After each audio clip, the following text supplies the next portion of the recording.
Christos Anesti. Alifos Anesti. Christ is risen. Christos Anesti. Alifos Anesti. In this gospel reading, we see a man healed of paralysis. He is unable to move. Maybe we would call him a paraplegic.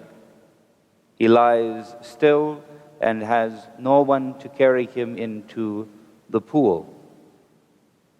But this is not unusual, that the Lord should heal someone. We see this throughout the Gospels. The matter that is strange to us in this Gospel reading is this stirring up of the pool by an angel.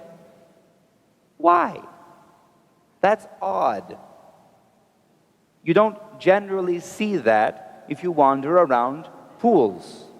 It's not what you expect to see. Generally speaking, unless there's a wind or an earthquake, pools stay still. So we can say scientifically, what is the natural phenomenon that causes the pool to be stirred because we don't believe in angels?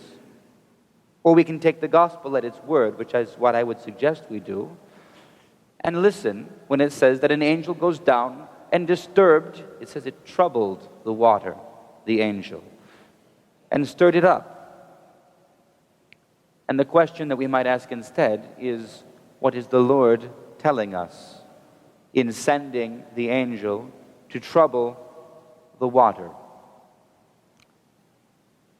Now we might consider as well, for this man who is unable to get down to the water, but to whom this stranger suddenly comes and asks why he is not yet healed, and then heals him, did he have a calm, normal, untroubled day? And if we consider, the answer must be no. His day started like any other. He dragged himself slowly to his corner. He sat there quietly. He listened to the conversation. He watched everyone else. He waited for another exercise in futility. It was a normal day. It was business as usual. Everything was calm.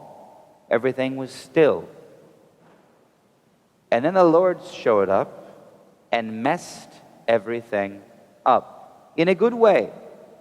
Although we are given to understand that this man who had been healed probably did not enjoy his conversation with the religious authorities who were drilling him and pressing him for who had violated the Sabbath and healed on that day. He had a weird day. It was troubled. It was all stirred up. And if we would consider what is the lesson that we should draw ourselves, I would urge that we consider this. The Lord does not come to keep our lives in their normal, daily, smooth, and simple routine. This is not the purpose of the gospel. When Christ comes, it is always a moment of crisis. It is always a moment of judgment. It is always a moment of transformation. But it always disrupts the norm. If we are to encounter the Lord as He is, if we are to open the door to Him who stands and knocks, we must understand it will not be business as usual. Indeed, we can go so far as to say that if our life is business as usual, then probably we have the door shut in the face of the Lord. Because Christ calls us to grow. He calls us to be transformed. He calls us to change. He troubles the water.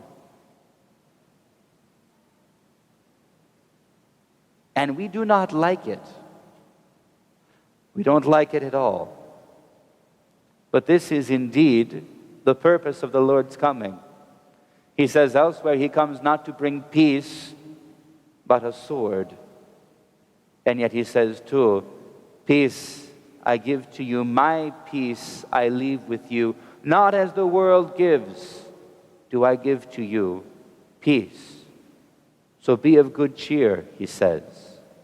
I have overcome the world. If we would understand why it is that we hear this reading of the paralytic on this fourth Sunday from Pascha, I hope I'm not miscounting. We must understand that the message of the cross is not a sign of business as usual. It stirs up everything in our lives.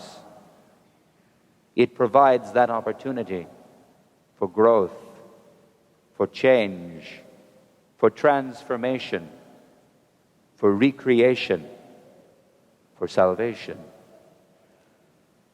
And as we stand here today and hear the word of the Lord, as we prepare to approach and receive the deposit of grace once again in Holy Communion, let us remember we are called to be troubled, to be changed, to be transformed, to be healed and made whole. In that mind, let us stand and continue the liturgy.